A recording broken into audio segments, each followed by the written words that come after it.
اردو برائے جماعت ہفتم سبق نظم و ضبط لیکچر 1۔ السلام علیکم پیارے طلبہ، امید ہے کہ آپ تمام لوگ اپنے گھروں میں خیریت سے ہوں گے۔ آج کے سبق میں ہم کیا کیا سیکھیں گے؟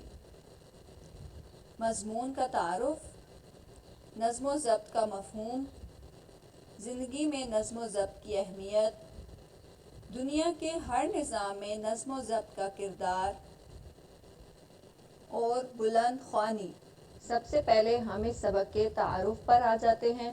اس سبق میں آپ درجہ ذیل سوالات کے جوابات جانیں گے۔ سوالات سن لیجئے۔ نظم و ضبط کن دو الفاظ کا مجموعہ ہے اور اس کا کیا مطلب ہے؟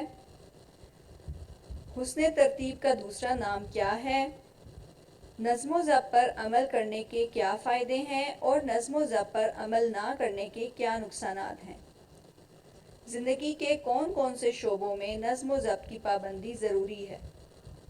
کیا نظام کائنات بھی نظم و ضبط کے تحت چلتا ہے؟ کیا پرندے، جانور اور حشرات الارض بھی نظم و ضبط کا خیال کرتے ہیں؟ ہمارے دین اور عبادات میں نظم و ضبط کی مثالیں کون کون سی ہیں؟ ایک طالب علم کی زندگی میں نظم و ضبط کی کیا اہمیت ہے؟ کھیل کے میدان میں نظم و ضبط کا کیا کام ہے؟ نظم و ضبط کے متعلق ہماری بدقسمتی کیا ہے؟ دنیا کے عظیم لوگوں نے کیسے کامیابیاں حاصل کی؟ قائد اعظم نے ایمان اور اتحاد کے ساتھ تیسری کس بات پر زور دیا؟ ساری بحث سے ہمیں کیا نتیجہ حاصل ہوا؟ اب ہم جان لیتے ہیں کہ نظم و ضبط کا کیا مطلب ہے اور ہماری زندگی پر یہ کس طرح سے اثر انداز ہوتا ہے۔ نظم و ضبط دو الفاظ نظم اور ضبط کا مجموعہ ہے۔ نظم کے معنی ہے ترتیب دینا، جبکہ ضبط کے معنی ہے رکاوٹ۔ نظم و ضبط سے مراد ایک نظام، سلسلہ، ترتیب اور بندوبست ہے۔ انسانی جسم کا نظم و ضبط۔ انسانی جسم میں جو اعضاء بنائے گئے ہیں وہ سارے کے سارے اپنے کام ایک مخصوص ضابطے یا قانون کے تحت کرتے ہیں۔ تو اس کا مطلب یہ ہوا کہ قانون اور ضابطہ ایک ایسی چیز ہے جس سے کوئی بھی چیز باہر نہیں۔ اب ہم دیکھتے ہیں کہ کائنات کا نظم و ضبط کیا ہے۔ کائنات پر غور کریں تو تمام نظام نظم و ضبط کا پابند نظر آتا ہے۔ سورج اپنے وقت پر آتا ہے اور جاتا ہے۔ چاند کے گھٹنے اور بڑھنے میں بھی ایک ترتیب ہے۔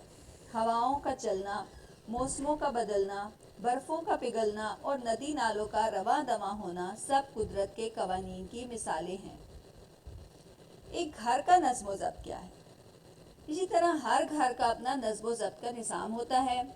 گھر کا سربراہ گھر کا نظام چلانے کے لیے مالی وسائل کا حصول ممکن بناتا ہے اور خاتون خانہ گھر کے طعام و قیام کے لیے کام کرتی ہیں۔ اسلام کا نظم و ضبط کیا ہے؟ اسلام اپنے اندر ایک مکمل ضابطہ حیات رکھتا ہے۔ انسان کی تربیت اور ہدایت کے لیے اللہ تعالیٰ نے اپنے انبیاء بھیجے۔ ارکان اسلام میں بھی نماز، روزہ، زکوٰۃ اور حج جیسی عبادات کو ایک قاعدے اور وقت کے مطابق ادا کرنے کا حکم ہے۔ حدیث مبارکہ ہے، حضور پاک صلی اللہ علیہ وآلہ وسلم کا ارشاد ہے کہ اللہ تعالیٰ تمہارے کسی بھی کام میں یہ پسند کرتا ہے کہ اسے عمدگی اور سلیقے سے کیا جائے۔